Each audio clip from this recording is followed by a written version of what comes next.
Alright, so here's the equipment we'll be using.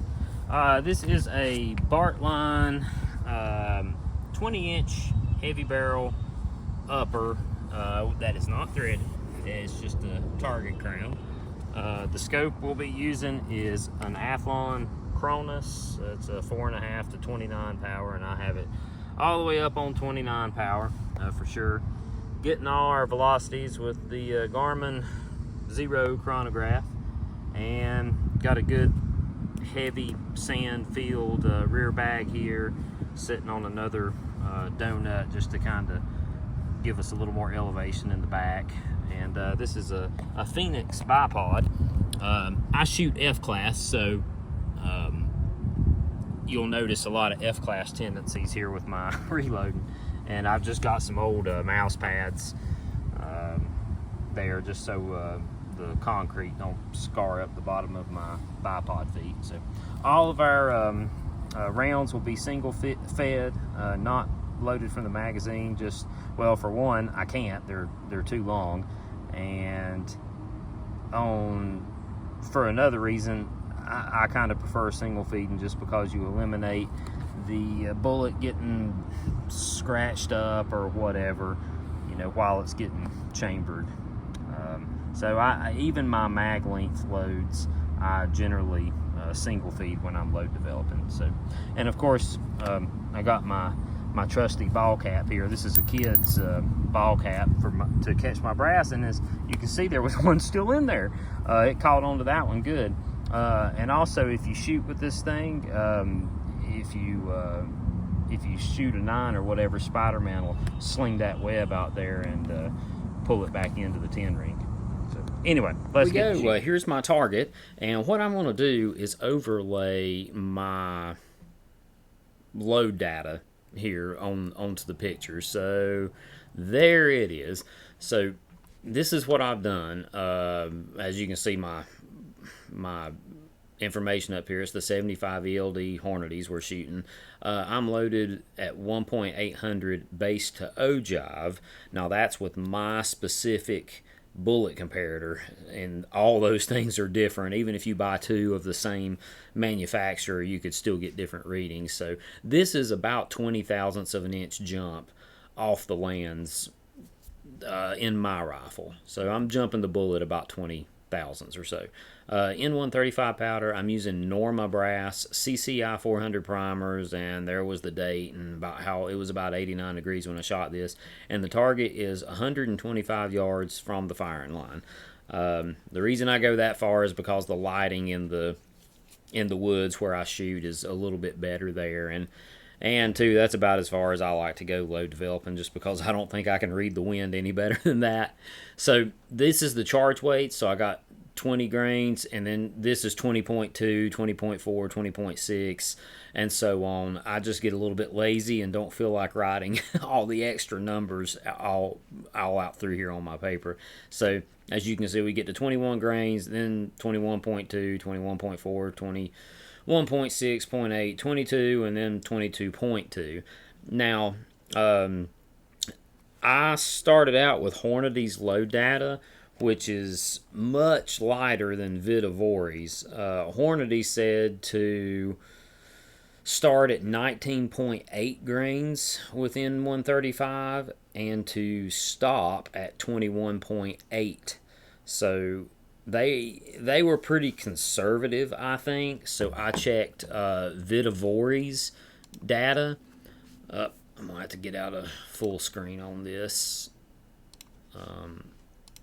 So here's Vitavori's data. As you can see, with 135, they say to start at 21.3, and their max charge is 24.4. So they are way hotter, like almost 3 grains hotter.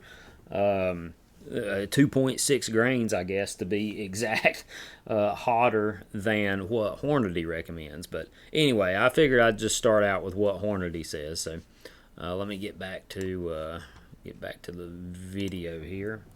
All right, so there's these are the rows I'm going to be shooting. I'm going to be shooting these two rows right here, and my paper mirrors these targets. So let's start. And I've edited all the downtime in between these shots. So I'm doing this round robin style.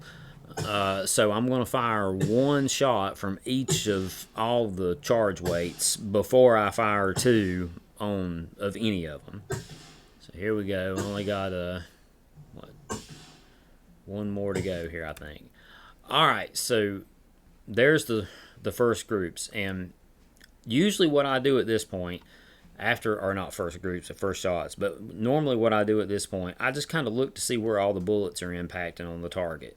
So as you can see here, it's a little bit erratic. You can see the shots are just kind of zigzagging a lot. But then when I get to this charge weight, which is 21.6, now they're kind of starting to flatten out, and they're all kind of impacting in the same area on the paper. So when I see that, I will generally not worry about shooting the other groups I have loaded, and I'll just come back and focus on these areas here that are looking like they might be a little more promising. So let's see which one I shoot next. Alright, so it was this one. And as you can see, it grouped pretty good. Let's see what the next one does. Alright, that was this one.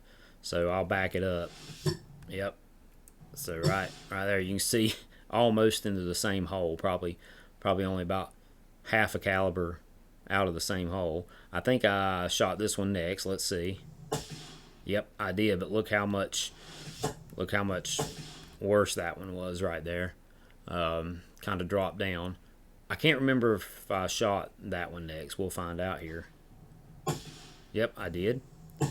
And now I came back down here. I wanted to see what the hotter side of it is. So you can see where that one went right there. It's looking pretty good. Let's see what comes next. Alright, so it was that one. Right there. Let's see what I shot next. Oh, so I shot that one again. That was my first 3-shot target. Now, I know it appears like I'm shooting really fast, but I've edited out all the downtime in between shots and all the waiting and whatnot I did. I think my video of the target was actually close to 50 minutes long. So I just edited out a lot of the, some of that involved me walking back up to the firing line and back down or whatever. So I was letting the barrel cool. I never got it so hot that it was uncomfortable to hang on to. And it was a little bit breezy today, as you can tell by the shadows on the target. So I was trying to wait in between gusts, which was helping in keeping the barrel cool. So let's keep playing here. All right, so I fired that one. Let's see. Yep. So it went right down there. And then I'll come back up here to this one. There it is. And now let's see what this one does. So that one got a little bit big, but then it kind of still tightened back up. And of course, I'm only going in 2/10 increments here. So now you can see I write the velocities down below the charge weight here. So that one had 64 to 99. Let's see if that had been 94. It had been 30. So 35 foot a second extreme spread on that one. This one was much better, which is that group. 44 to 56. What is that? 12. And then I didn't even fire this third shot. Like I said, lots of times if I see something that just don't look good, like I know that's getting pretty bad, and this one was also bad, so lots of times I'll just save those shots and use them as barrel warmers or foulers on my next load session. I did fire 2 fouler shots prior to shooting this test.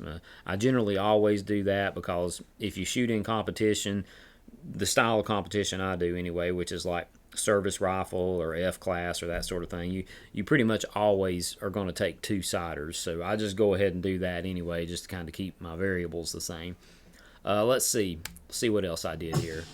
All right, so I fired a third shot at that one. Oh, I think I remember I accidentally loaded a primer upside down in one of the cases in this group here, so I wasn't able to shoot it. But yeah, I don't think I shot any more of those. All right, let's carry on. All right, so I came back down here to that shot. There it comes back. And let's see what the next shot. You see, that one started looking good again. So then I shot that one. And now I finished that group and that group. And I believe that is, yep, that's it. That's the full target. Let me get the get this back on here. Sorry, you're seeing some video editing magic here.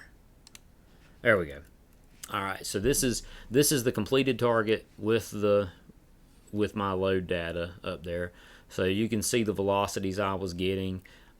This is not far off from what Hornady was saying, but it is definitely way lighter than what Vitavori's max charges was. So I'm definitely going to play around in this area a little bit more, like from here to maybe up to there. I might go in 1/10 increments and just really find, try to fine tune it, because this is looking really promising down through here. I think that group there was maybe 3/8 of an inch or so.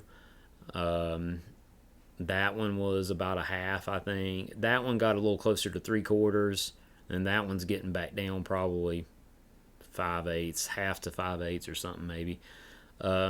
So yeah, I'm probably going to play around in that area, and then I may, just for kicks, start loading them, do another test and go hotter, kind of approaching Vitavori's max charge, because I did not see any pressure signs on the brass to speak of anyway. I felt like I probably could have went a good bit hotter, maybe another grain or so, but again, you always want to work up to max pressure, and especially like in an AR or a gas gun where you're not actually lifting the bolt handle like you would be on a bolt action. You really got to keep a close eye on your brass every time you step up in charge weight, because that's really the only indicator you have, because you can't feel how hard the bolt's getting to lift or whatever like you can in a bolt action. So I didn't see anything as far as ejector marks or pierced primers or crated primers or cratered, primers. So I do think I could go a little bit hotter, like maybe a half grain to another grain hotter or so. And I might do that just to see if this starts tightening up again, because it looks like as I was getting hotter, it was kind of getting a little bit tighter. So yeah, I might play around with that a little bit. But anyway, thank you guys again for watching, and I would sure appreciate it if you liked and subscribed to my channel. And until I talk to you again, you guys take care.